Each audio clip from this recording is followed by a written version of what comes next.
Okay. This is the first time you're doing it on my computer.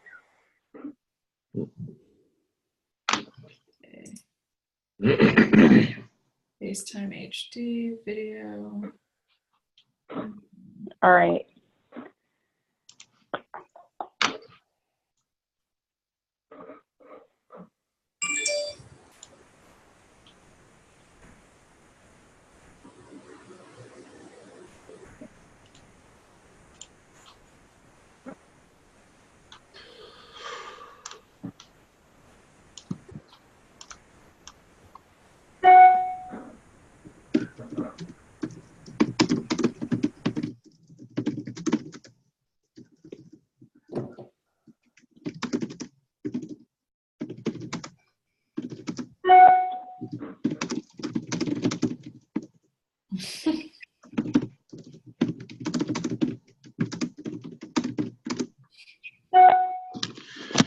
I'm going to do the land numbers because I write them out. But this is HRHC lows, and this is QHC lows from January 1st to 16th.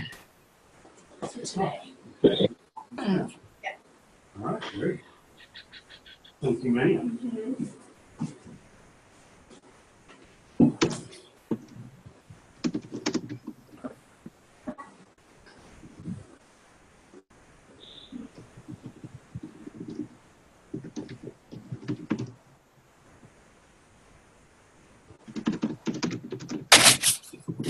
Are we still waiting on Rachel?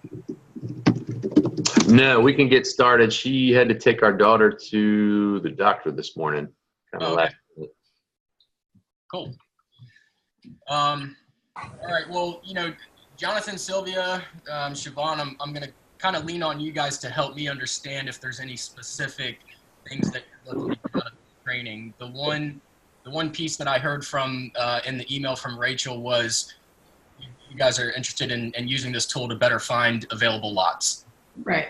Yes, so that's correct. Okay, and so that's one piece that I can walk through and just show you some of the tools we have available for that specific use case. Anything other than that, please let me know, and I'd be glad to walk you through. Okay, great. So I think, you know, typically the common use case I've been telling folks when we're looking for available lots is when you're on this advanced search page of Community Directory, really leaning heavily on the assessment information to identify that. For example, Not to cut you off, but can you give me permission to record this? I think I sent you a permission request to record the meeting. it's recording right now. Oh, okay. I'm recording it on my end. Yep. Okay, perfect. Thanks, man. Yep, no problem. Cool. So again, I would tend to lean fairly heavy on this assessment information, and let's just walk through a use case. I'm going to pick Yorktown because I was cruising through there this morning, and I think I found some properties. But one can assume. Actually, I should note too that there is no data point in the data that we get that says yes, there's no structure on this piece of land or not. It's something that we have to infer through the data that we've got available to us, whether or not there is potentially a structure on that lot or it's an empty lot. And so, all lean on this assessment information, one can assume that if there is land assessment, there's some value towards the land assessment, but let's say the improved assessment or the building assessment is fairly small. Or I don't like to say it's zero because that can bring back a lot of false positives. So I'd like to give it at least maybe $1,000 value. But let's look at parcels that have a fairly high land assessment in the tens of thousands, if not 100 plus thousands of dollars, but then their building assessment is next to nothing. That could tell you that there is no building or structure on that piece of property. So another good determiner for that is if the house value is less than half the value of the land, then you normally have a piece of property that's worth looking at. So in other words, if the land value is 100,000 and the house value is 40,000, that is a property that might be a good potential tear down or a piece of property that might be worth looking at. Okay, that makes sense. That's how I've always gauged it whenever I'm looking at stuff. Okay. Well, so we'll do this search at first, and I'll come back later and refine some other criteria if we want to drill it down. But just in Yorktown, based on the criteria we gave it with a very low building assessment, we've got about 64 results. Wow. Now, once you're on this detail page, you've got some information to really help refine that. Now, here's where we'll give you specifics about the land value and the building assessed value. Nice. We also throw over here this Google Street View. Now, a couple disclaimers. Sometimes these Street View images can be a year, 2 years old. Sometimes they can be a couple of months old. And so, be careful with what you're looking at here. But you can look at some of these Street View pictures, and here I clearly see no building structure. That would tell me that it was an empty lot when Google took this image.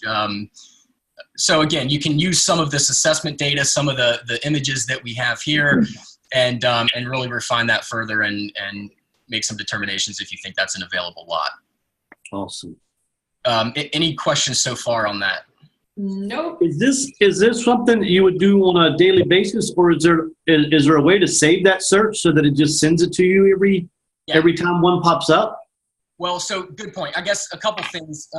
This data is fairly static unless we get an updated data set from any of the cities. Okay. Data doesn't change that much. Got it. So there's really not a lot of value in setting up a daily drip to notify you because there's really nothing new coming in. I would say since we built this system over the past 6 months, we've maybe 2 or 3 times we've uploaded some newer data. Okay. Well, quick question, will it change as the MLS information changes? No, so the records that you see here are not coming from the MLS. The MLS is only going to have listings of active for sale properties. What this system is giving you is all 300 to 400,000 parcels that exist in the Hampton Roads area. So whether or not it's up for sale, whether or not it's listed in an MLS, this includes every single address, piece of property that exists in the Hampton Roads area. Wow. Gotcha. So keep that in mind. We don't know at least in this system, we don't know if any of these are actively up for sale or not. We could do some cross-checking on the MLS system and find that out. Right. So it would make sense to double check the MLS if you actually start getting something that you're interested in. The first place to go would be the MLS, I would think. Exactly. But Kyle, I thought for sure that one of them, is it the hot sheet, the hot list that The hot shows list report, yeah. MLS? Okay. Yeah, so, and we can go through that in just a minute here, but the hot list report is the one piece that actually taps into the MLS data. Got it. So let's see, Kenton, you asked about can we save this search? Absolutely. So anytime you do a search, you can click this button right here and you can give your search a name. So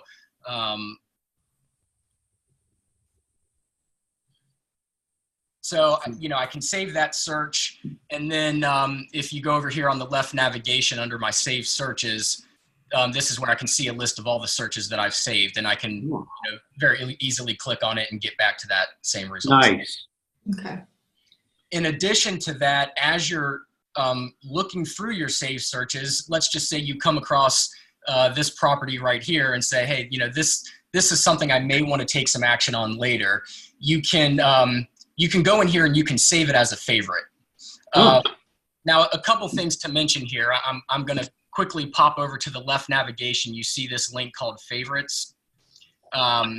And this is where it would show any parcels that I've saved as a favorite. But more importantly, let me show you this section here. This is where you can create groupings of favorites. So, Siobhan, you may have a group that you create called follow-up, like the one that I created here, and you might want to save certain properties just to your follow-up group. You may want to create another group that says, owner not interested or something like that, just to kind of remind you, hey, don't keep following up on this one. I've already made contact, stuff like that.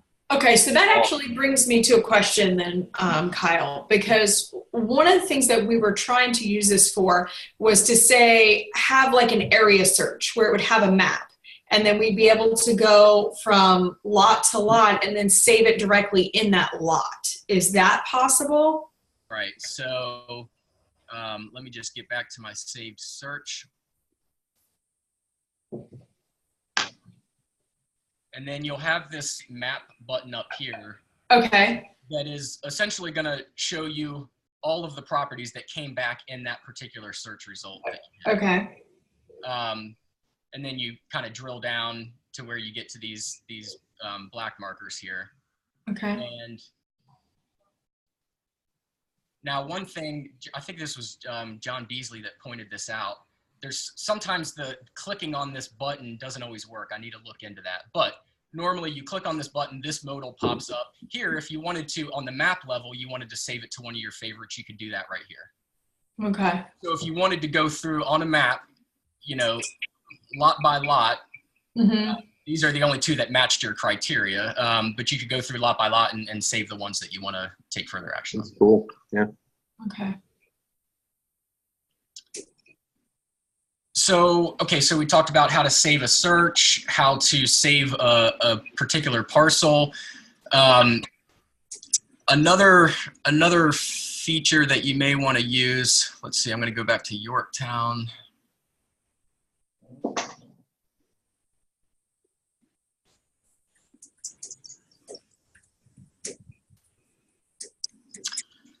So let's look at this one right here. This appears to be an open lot.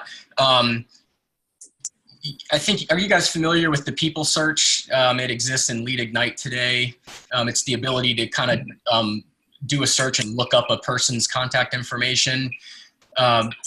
So for example, you have that ability here. If you're on this property and you say, man, I'd really like to get a hold of Sandra Reynolds, you can do a Pipel search. Now, I will say our Pipel search, because the names of these owners are really weird formatted, you might have to play around with it a little bit. Her first name is Sandra, and her last name is Reynolds. But we pre-populate the address, the zip code, and all of that. Whoops, I need to pick a Pipel type.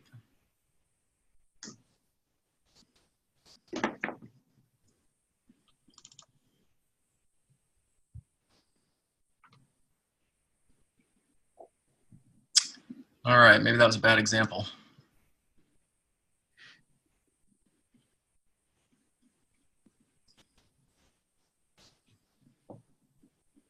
And Kyle, as you are doing this search here, can you show us how to save these contacts and how that relates to them being saved in Lead Ignite? Okay, good point. So I currently, think that's probably something that's really going to help us. yeah, so that's probably something that we'll need to add. Currently, you know, especially because this tool doesn't really integrate much with Lead Ignite, even within the tool itself, we don't really have features to save contact information. So here, I just did a Pipel search based on that address. I was able to find Sandra's email address and her mobile phone number so that you guys could reach out and spark some conversation. But we don't have a way today to essentially save this contact information to that piece of property. That's something that we would need to add. Does that make sense? Where can we save their contact info? I'm sorry. So let me show you.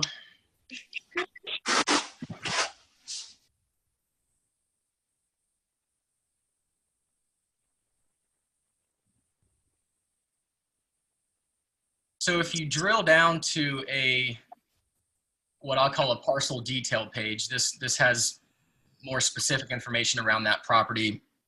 If you go over to this tab called Tools, we do have the ability to save a note for each parcel. So as a workaround, you could put the contact information right into this note here if you wanted to save it within Community Directory. Now, let's say that you've reached out to Sandra and you found that maybe there's some possible interest there and you want to go ahead and create her as a lead in Lead Ignite. You can click this button right here, and this will take you over to, as soon as I log in, this will take you over to Lead Ignite, and log in, and it'll pre-populate a lot of the client's information so that you could then submit. It creates a client or a contact within Lead Ignite that you can then use the Lead Ignite system to manage the interactions moving forward.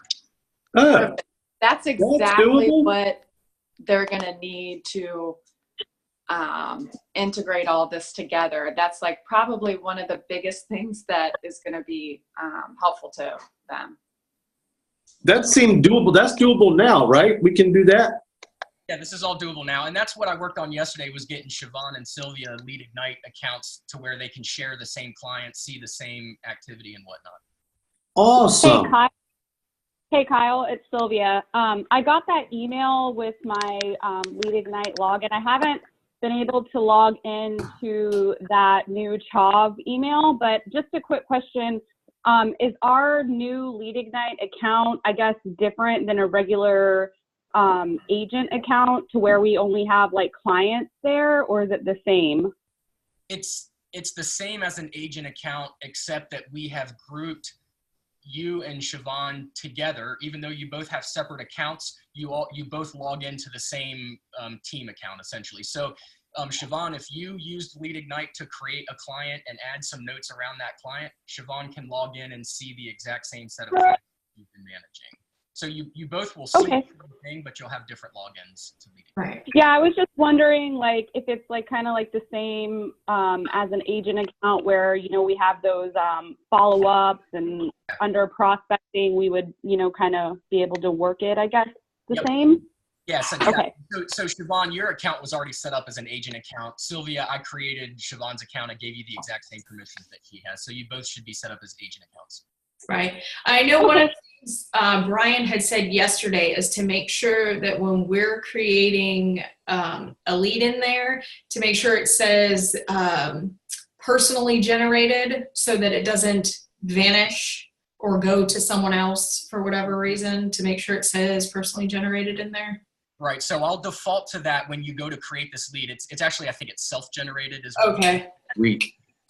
So yeah, I default it to self-generated because any clients that you're creating from the community directory system should be self-generated clients. Okay, cool. Thank you. Yep. This is great. Girls, do you have any questions about that process specifically? Kyle, could you maybe do one more example just so that they can take notes and Got see it. if we walk them through that process one more time? Because that's exactly what they're going to be using this for. So let's try Suffolk. I haven't looked here in a while, but Oh, baby. Yeah, Pop Hughesville. Yeah, that's what I was going to ask you, considering that's what's working. Girls, do you have an example, like one parcel that maybe he could pull up that would be ideal to walk through? We could pull up our Town Point one and put in there they're not interested. So that we don't keep getting that one. Let's see. There's an empty lot on the corner of Town Point and Marlin. I have no idea who owns it. It's a 120 by 120 lot. what city is that? Suffolk. Suffolk. Happen to know the zip code? 23435.